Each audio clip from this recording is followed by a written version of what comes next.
Hello everyone and welcome to Edusurg Clinics. Today we are going to continue our discussion on immunotherapy and the basics of immunotherapy. And we are going to focus this talk on checkpoint inhibitor therapy, which is one of the most commonly used immunotherapy. So if you remember from our previous discussion, immunotherapy is basically medicines to stimulate the activities of the immune system of the host so that the host immunity can counteract the signals of cancer cells that suppress the immune response, basically boost the immunity to fight the tumor. Pillars of concept are immunity and immune response and tumor immunology. And I am sure that you remember this description that we saw in the previous video, the relationships between the tumor cell, the dendritic cell, and the T cell. So when we talk about immune response and immune checkpoint pathway, these relationships are very important.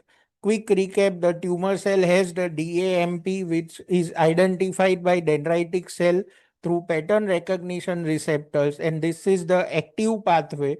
In the lymphoid tissue, the antigen priming happens when dendritic cell presents this antigen to T cell through MHC with co-stimulation, which is CD80 and 86 on dendritic cell and CD28 on T cell.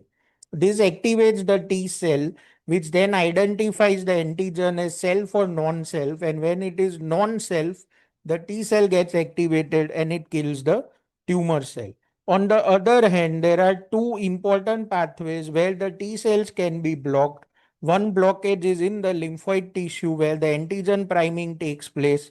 If there is CTLA-4 expressed on the T cell, then this can block T cell activation, and this is known as a checkpoint molecule.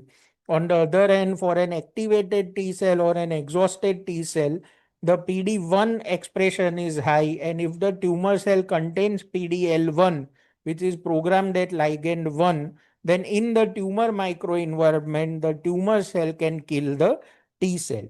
And that is why these three molecules, PD-L1, PD-1, and CTLA-4, are basically checkpoint molecules.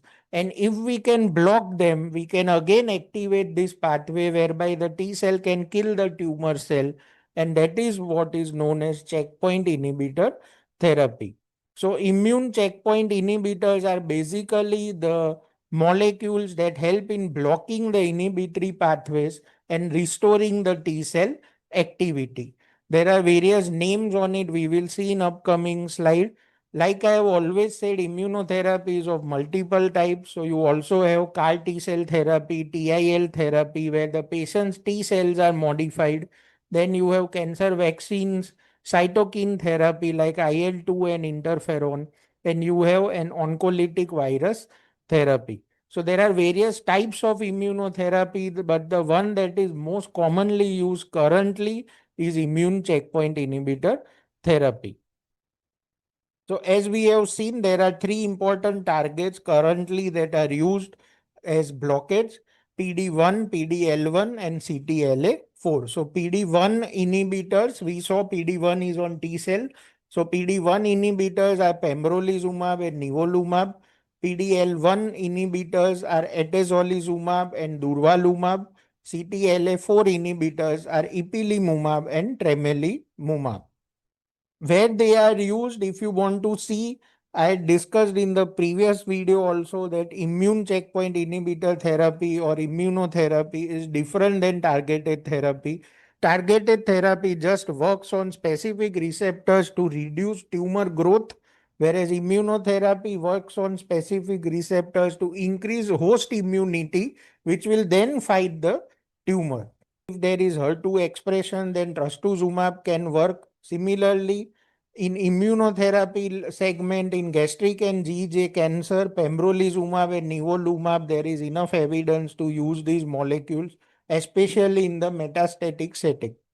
Coming to liver cancer, primary hepatocellular carcinoma, bevacizumab, we know combination with atezolizumab is being used.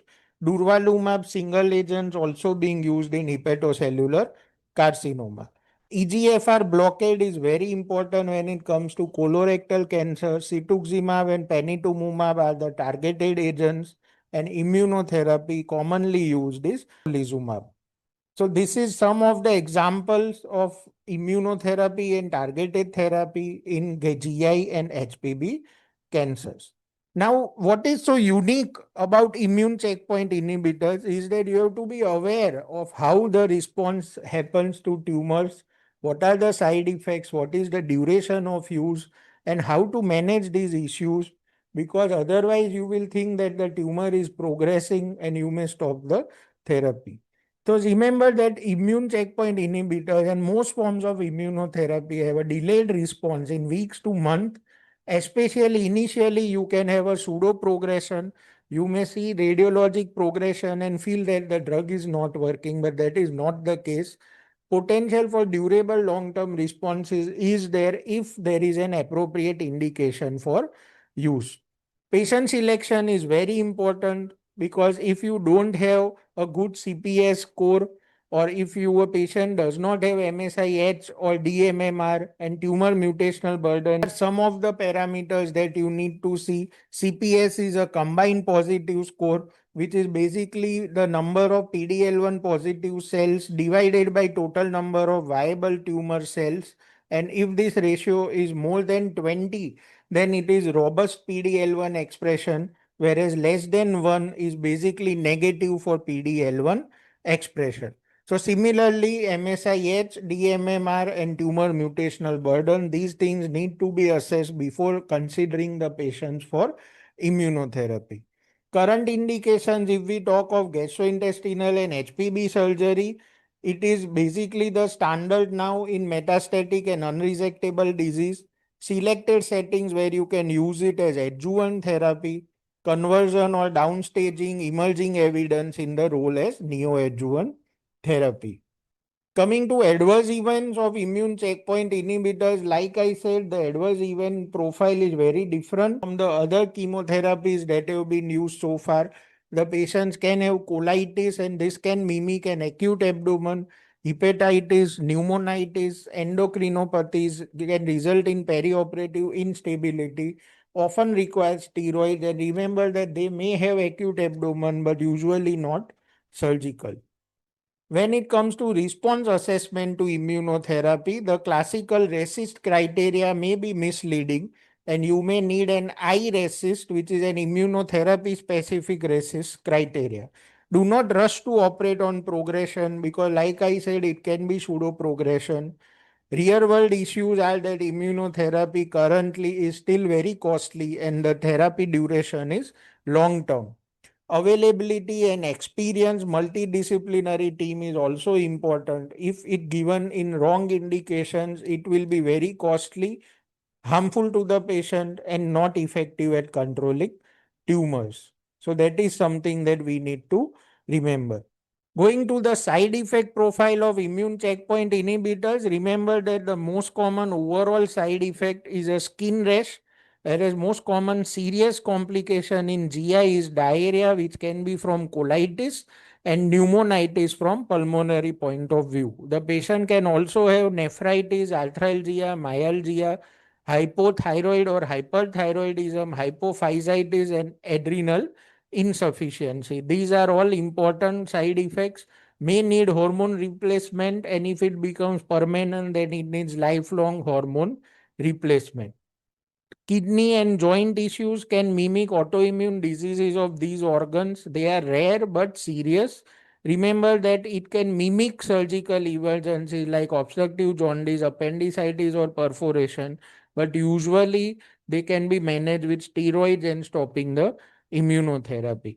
If we are looking at severity based management, grade 1 mild disease is where you continue therapy, but in grade 2 and 3, you have to stop therapy and start steroids or immunosuppressions. So, that is the basic of immune checkpoint inhibitors. In the upcoming part of this series, we will start looking at the other types of immunotherapies that are available and see how they are helping the patients with various cancers.